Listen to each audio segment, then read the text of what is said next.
मैं रेखा गुप्ता ईश्वर की शपथ लेती हूँ कि मैं विधि द्वारा स्थापित भारत के संविधान के प्रति सच्ची श्रद्धा और निष्ठा रखूंगी।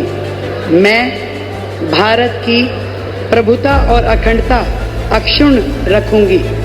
मैं मुख्यमंत्री के रूप में अपने कर्तव्यों का श्रद्धापूर्वक और शुद्ध अंतःकरण से निर्वहन करूंगी तथा मैं भय या पक्षपात, अनुराग या द्वेष के बिना सभी प्रकार के लोगों के प्रति संविधान और विधि के अनुसार न्याय करूंगी। दिल्ली की नई सीएम रेखा गुप्ता का जन्म जींद जिले के जुलाना उपमंडल के नंदगढ़ गांव में 1974 में हुआ था। जब वो 2 साल की थी, उनके पिता की नौकरी स्टेट बैंक ऑफ इंडिया में बतौर मैनेजर लगी। इसके बाद वो दिल्ली चले गए और 1976 में पूरा परिवार दिल्ली शिफ्ट हो गया। रेखा गुप्ता की पूरी पढ़ाई दिल्ली में हुई। इसी दौरान वे अखिल भारतीय विद्यार्थी परिषद से जुड़ी और राजनीति में सक्रिय हुई। रेखा गुप्ता दिल्ली विश्वविद्यालय की सचिव व प्रधान भी रह चुकी हैं। हालांकि अब उनके परिवार के लोग जुलाना की अनाज मंडी में आढ़त का काम करते हैं। रेखा गुप्ता ने बताया कि वे अब भी समय समय पर जुलाना आती रहती हैं, कभी कभार गांव में भी गई हैं। रेखा गुप्ता के गांव जुलाना के ग्रामीणों का कहना है कि जब पूरा परिवार दिल्ली में शिफ्ट हो गया तो रेखा गुप्ता के परिवार के लोगों ने पुश्तैनी घर को गांव के ही लोगों को बेच दिया। पुराने जमाने में यहां हवेली होती थी, लेकिन इसे तोड़कर आधुनिक घर बना दिया गया। रेखा गुप्ता के चाचा और जुलाना में कारोबारी रमेश जिंदल बताते हैं कि रेखा के दादा मनीराम जिंदल गांव में ही रहते थे। उनके 3 बेटे हैं। बड़ा बेटा राम ऋषि, दूसरे नंबर पर जय भगवान व सबसे छोटा बेटा सुशील है।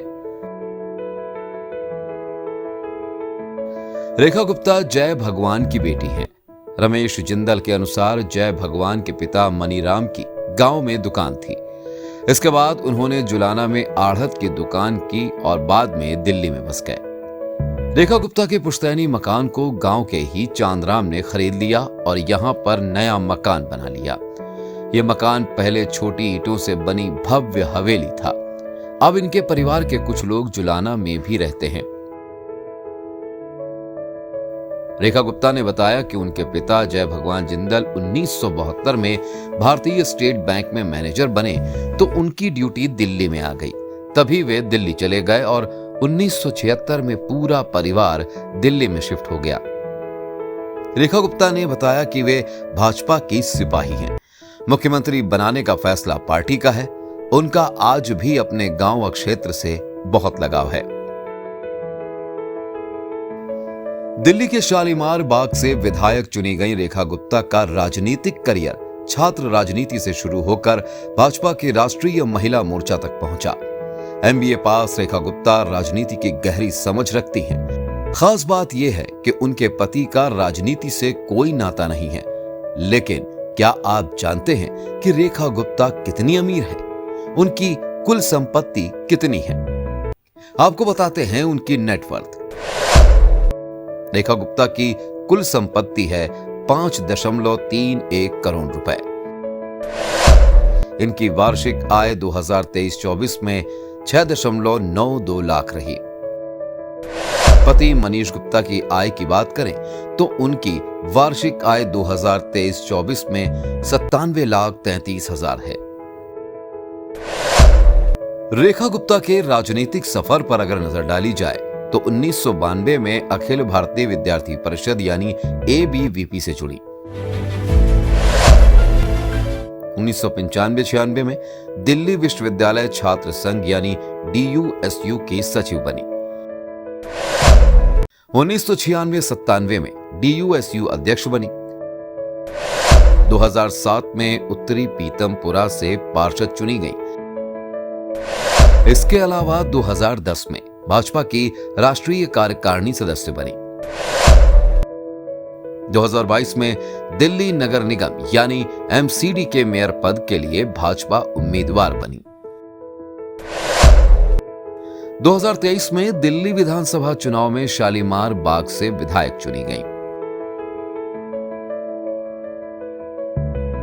दिल्ली भाजपा महासचिव, भाजपा महिला मोर्चा की राष्ट्रीय उपाध्यक्ष रेखा गुप्ता की शादी 28 जून 1998 को व्यवसायी मनीष गुप्ता से हुई थी।